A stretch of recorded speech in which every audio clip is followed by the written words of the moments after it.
Hey there, I am Ruthina Sejay. You're watching New Vision TV News. Starting off with this bulletin is the news around Uganda. We start from Omoro district now. According to the State House Health Monitoring Unit lead, Detective Gilbert Ntumwa, the driver who is suspected to have used a government ambulance to transport bricks in Omoro district will be tried by the Anti-Corruption Court in Kampala. The driver in question is Godi Oto.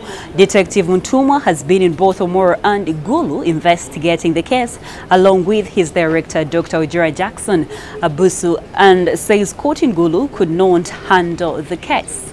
Umusango twamaliriza okubuliriza obujulizi bwonna kwebuli ate nga fayiro twamaliriza ogiweerezayo wa state attorney oba owomuwabi wa gavumenti atuura wano eggulu. Wabulanga tugenda muvunaana nga tusinziira ku Anti-Corruption Act kubanga omusango gwe gwakozesa bubi office ye.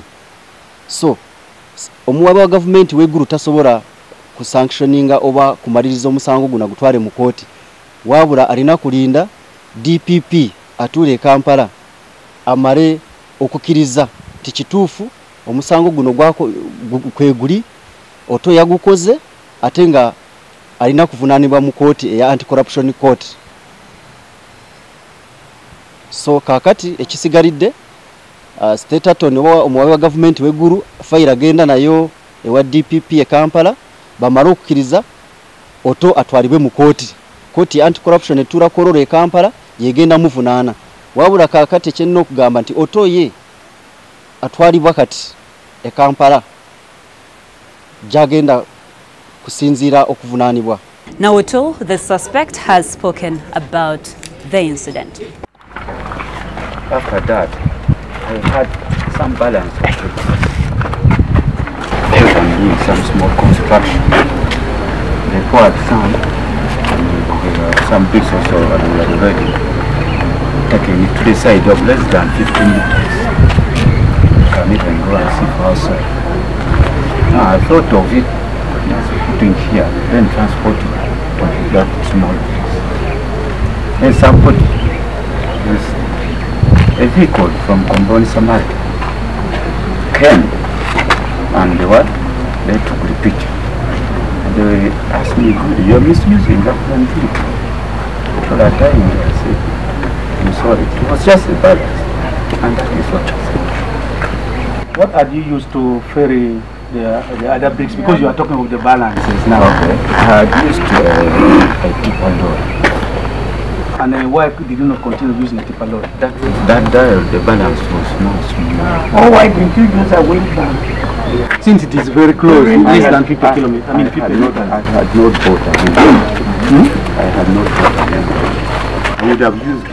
You need to buy a wheelbarrow in order to use it, or you just can hire a wheelbarrow. Like this since vehicle. you are talking of the distance is less than 50 meters. Maybe this vehicle you were using, have you bought it? Now in Teso region, the Office of the Prime Minister through Teso Affairs Ministry has earmarked 996 million shillings for the construction of 4 valley tanks to Teso sub-region before the end of this financial year. Figures obtained from Teso Affairs Ministry indicate that 7 parish valley tanks will be constructed in areas that are water stressed during the dry spell and flood during the rain season. Agnes Akirol Ngunyo, the Teso Affairs State Minister, said funds for the first 4 valley tanks will be transferred to the Water Ministry, which will construct them. Now they will be constructed in districts of Ngora, Kumi, Bukedia and Kaperebyonk. She tasked the district leadership, especially the technical staff of the selected districts, with identifying the parishes suitable for the valley tanks. News from Bujili district. Police have arrested a traditional herbalist in connection with the exhumation of a body in Bukoli village. Now James Kabindi was arrested after another suspect, Iya Mayamba, led police and local council officials to Kabindi's home in Chiwandangabo village. Kabindi was apprehended as he tried to flee through a banana plantation. He is reported to have asked Mayamba to exhume the corpse of a 6-year-old boy identified as Rogers. Mulindwa. News from Namutumba district. Police are holding 7 people believed to be behind the recent robberies along the Iganga-Tilinye highway. The 7, who include 2 women, were arrested by the police flying squad following a tip-off by residents. They were found with army and traffic police uniforms, 10 bags of sugar, among other exhibits. According to the police source, the suspects were arrested from Namutumba Town Council after locals suspected they were robbers. They have been identified as Achimu Kakaire, Badru Alimansi, Irene Namatovu, Abdallah Munobe, Henry Biansi, Sam Wanje, and Kenneth Wateke. James Mui, who is the police spokesman for Busoga East, say they will appear before court to answer for robbery charges. Closing off this segment is a story from Arua district where after former Arua municipality member of parliament Ibrahim Abilga was killed in June last year, there were many promises made to his family. The government offered to pay school fees for the 25 children, as well as providing money for scholastic materials. Yes, the government has fulfilled the promises. Now, however, according to the widow, Amina Sijali Ibrahim, they need more support apart from school fees. She says out of 25 children she is taking care of, 24 are still in school, with the eldest Muzaide Dema having completed Senior 6 last year. She says they have been struggling to make ends meet, saying some of the money they have comes from the hire of one of Abiliga's vehicles. Amina wants the government to construct a commercial building in Anyafia where their home is to help support the children's future.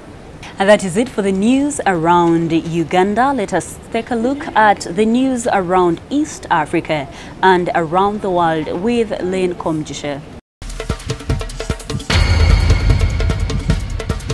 Hello, you're watching news around East Africa. My name is Lynn Komjisha. Burundi will continue to block broadcasts from 2 international media organizations and expand restrictions on their operations, according to the government at a meeting in Bujumbura. Now, the president of the National Council of Communication, Nesta Bakumukunzi, said the British Broadcasting Corporation and the Voice of America are no longer allowed to broadcast effective immediately.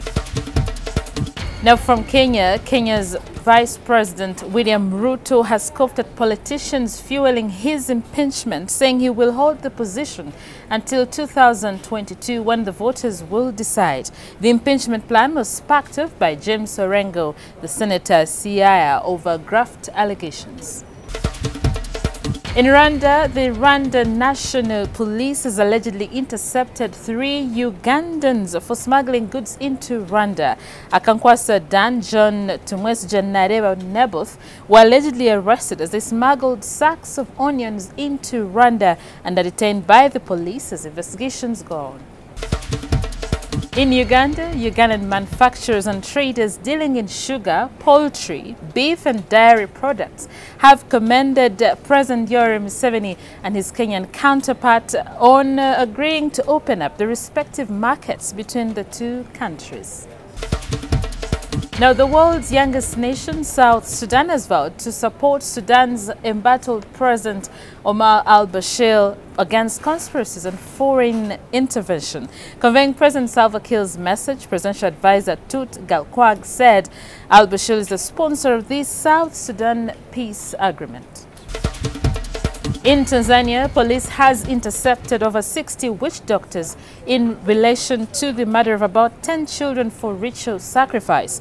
The Inspector General Tanzania Police, Ernest Mangu, has ordered all traditional healers there to acquire licenses. You're still watching New Vision TV. Let's take a look at what's making headlines elsewhere. We start off with Algeria. Algerian President Abdelaziz Bouteflika is preparing to announce his resignation this week, according to local media, after weeks of popular mobilization against his rule and calls for the military that the ailing leader be removed. In South Africa, South African President Cyril Ramaphosa has condemned the latest spate of xenophobic attacks in the country and called on security agencies to arrest perpetrators. He said the violence, which mostly targeted Malawian and other African nationals in KwaZulu-Natal, was regrettable, particularly on the eve of Freedom Month, marking 25 years since the country's first democratic elections. Now, a Vietnamese woman accused of killing Kim Jong-nam, the half-brother of North Korea's leader Kim Jong-un, has pleaded guilty to a lesser charge of causing hurt by potentially deadly means and has been sentenced to 3 years and 4 months in prison. That was news around East Africa and news making headlines elsewhere. My name is Lynn Komjisha. Back to Ruth Naseje. Thank you, Lynn. And in our Daily Pile of Africa series, we look at the Nile River. Now, the Nile River is considered the longest river in the world with 2 major tributaries. The River Nile begins in Jinja from Lake Victoria, the largest lake in Africa. Let's take a look.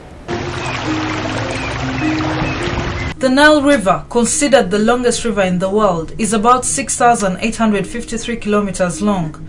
Flowing northward through the tropical climate of Eastern Africa and into the Mediterranean Sea, the river basin is in 11 countries: Tanzania, Uganda, Rwanda, Burundi, the Democratic Republic of Congo, Kenya, Ethiopia, Eritrea, South Sudan, Sudan, and Egypt. The Nile has 2 major tributaries: the longer White Nile and the Blue Nile, which carries about 2/3 of the river's water volume and most of the silt.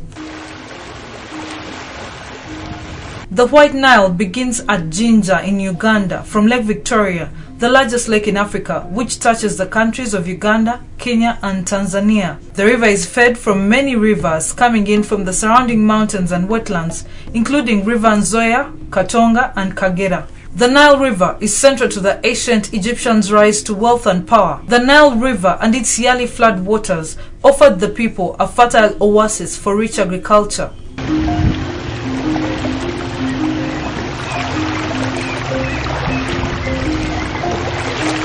The Nile leaves Lake Victoria at Ripon Falls near Jinja in Uganda as the Victoria Nile. It flows north for 130 kilometers to Lake Choga and then turns westwards towards Lake Albert before continuing out of Lake Albert as Albert Nile. The river flows into South Sudan just south of Nimule, where it is known as the Mountain River. Just south of the town, it has the confluence with the Achua River. Below Renk, the White Nile enters Sudan. It flows north to Khartoum and meets the Blue Nile. Below the Aswan High Dam, at the northern limit of Lake Nasser, the Nile resumes its historic course. North of Cairo, the Nile splits into 2 branches that feed the Mediterranean: the Rosetta branch to the west and the Damietta branch to the east, forming the Nile Delta. Europeans began to learn about the origins of the Nile in the 15th and 16th centuries when travelers to Ethiopia visited Lake Tana and the source of the Blue Nile. However, Lake Victoria was first sighted by Europeans in 1858 when the British explorer John Hannington Speke reached its southern shore while traveling with Richard Francis Burton to explore East Africa. With the basin covering 11 countries, the Nile's water has affected the politics of East Africa and the Horn of Africa for many decades. Countries including Uganda, Sudan, Ethiopia, and Kenya have complained about Egyptian domination of its water resources. The Nile Basin Initiative promotes a peaceful cooperation among those states. The river is a source of livelihood of the desert Egypt and Sudan, while the falls on it generate electricity for the East African countries. Jinja has in recent years grown as a tourism city owing to many tourism activities along the Nile such as kayaking, bungee jumping, boat cruising, and many others.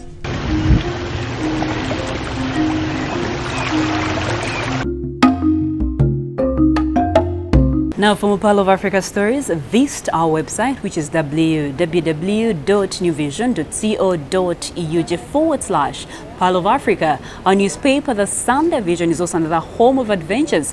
Get your copy every Sunday for Pearl of Africa Adventures. That is it for today. Thank you for watching. I am Ruth Nasejebat.